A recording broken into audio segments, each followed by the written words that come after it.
បាទបងអូនហើយអានេះពេលប្រលប់មកពោចំណីដើម្បីដាក់ពងបងអូនហ្នឹងបងអូននេះពោចំណីណាអានេះពូជមកពីប្រទេសថៃបាទពូជមកពីប្រទេសថៃនោះខាងនោះមួយទៀតដែរខាងនោះក៏ពូជទៀតតែខាងនោះស្ដើងខាងនេះក្រាស់ល្អអញ្ចឹងអានេះខ្ញុំទុកដាក់ពងមិនបញ្ចូលគ្នាជាមួយរបស់ខ្ញុំ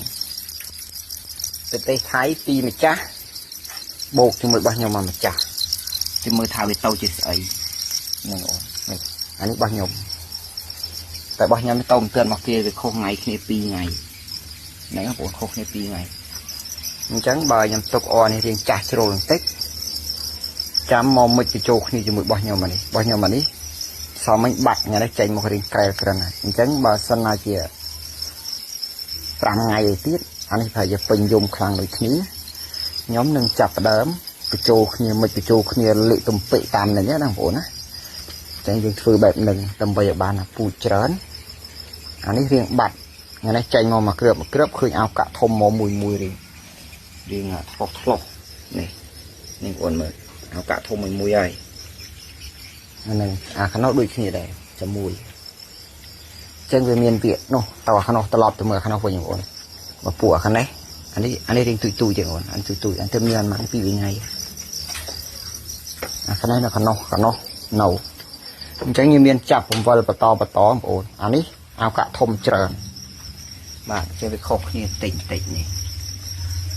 អានេះអោកាក់ធំច្រើនហើយអញ្ចឹងអានេះខ្ទង់ប្រហែលជា5-6ថ្ងៃទៀតប្រហែលជាដុសស្លាបឲ្យយើងឃើញអញ្ចឹងទេគនិកការធ្វើរបស់ខ្ញុំគឺបែបនេះបើពួកអាឈុតកដាលនេះសិតតែទូចទាំងអស់តែទូចនេះខ្ញុំដាក់ក្រាស់បាទគោលដៅគឺខ្ញុំចាក់ពួកនេះហើយខ្ញុំញាត់ទៅចូលនេះវិញហើយបាទខ្ញុំទៅធ្វើនោះតអញ្ចឹងខ្ញុំមានចរិតវិលជុំក្នុងមួយខែខ្ញុំអាចចាប់ចរិតបាន6 ទៅ 7 ដងធ្វើបែបហ្នឹងបងប្អូនបើអញ្ចឹងទេយើងអត់មានចរិតស្រាប់លក់ឲ្យមួយគ្រប់ទេព្រោះមួយគាត់លក់រាល់ថ្ងៃអញ្ចឹងបើយើងមួយខែចាប់ម្ដងឬ2ខែចាប់ម្ដងចាប់ហើយឌីតែនេះចាប់ហើយហត់ស្អីបានចាប់ហើយហត់គឺយើងត្រូវធ្វើប្រចាំថ្ងៃចាប់ទៅហើយបោះសម្អាតរៀបចំត្រង់រៀបអីលិចកើតដល់ទៅចាប់អាមួយទៀតអញ្ចឹងទេគនិកការធ្វើរបស់ខ្ញុំគឺរបៀបហ្នឹងណាបងប្អូនហ្នឹងអរគុណបងប្អូនសម្រាប់បងប្អូនដែលគាត់ចង់ដឹងអំពីទេគនិកក្នុងការធ្វើឬចង់ដឹងអំពីតម្លៃចរិតឬចង់ដឹងអំពីពងចរិតឬចង់ចេះអាចឆាតសួរមកខ្ញុំនឹងឆ្លើយតបបន្ថែមបងប្អូនអរគុណ